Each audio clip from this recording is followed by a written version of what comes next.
Hello subscribers, here is another opinions video, and this time it's on Schleich's 2019 dinosaurs. First up we have a repaint of the Dimetrodon from 2016. I'll probably pass on this one because, I'm trying to save my money on some other figures I'm planning to buy from Safari Ltd and Mattel. And but the sculpt on the Dimetrodon is pretty good, and I really like the paint job. It's very similar to the Conquering the Earth Velociraptor. But like I said, I'm most likely gonna pass on it. Next up, we have a repaint of their 2015 Giganotosaurus.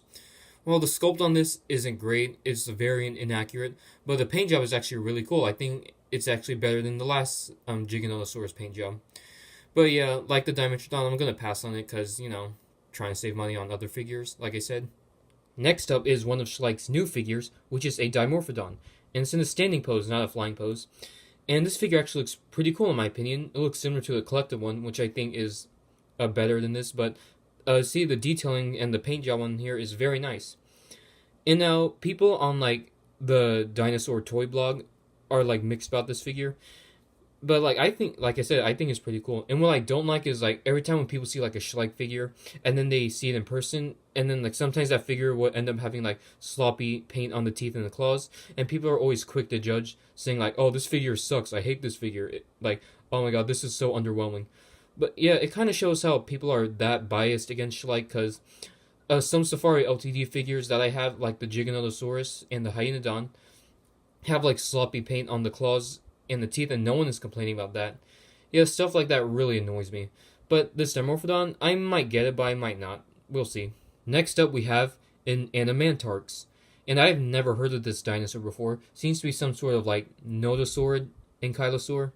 Yeah, this figure looks pretty cool, honestly. I might get it because, it's a very obscure species, and I like how Schleich's making some obscure species like Collector's doing. And see, the paint job on here looks pretty cool. The armor looks awesome. And yeah, I might get this figure, might not. Next up, we have the figure that everyone's excited for, which is the new Spinosaurus. Now, in my opinion, this looks a lot better than Safari's 2019 Spinosaurus.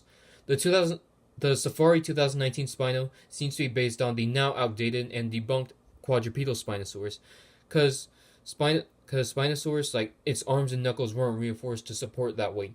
So this short-legged bipedal Spinosaurus makes a lot more sense, and I'm glad Schleich decided to do that. See, the paint job looks really cool. The detailing is also really nice, and I'm hoping that this is a big figure, because I don't want it to be an 8-inch figure. I'm hoping that this figure is at least 11 to 12 inches long. And yes, I'll be definitely adding this figure to my collection, and it may be the best Spinosaurus toy in my opinion. Maybe right up there with the Mattel one. So that is it. This is my opinions on the new Schleich 2019 dinosaurs. And if you guys like this video, leave a comment, subscribe, and I'll see you in the next video.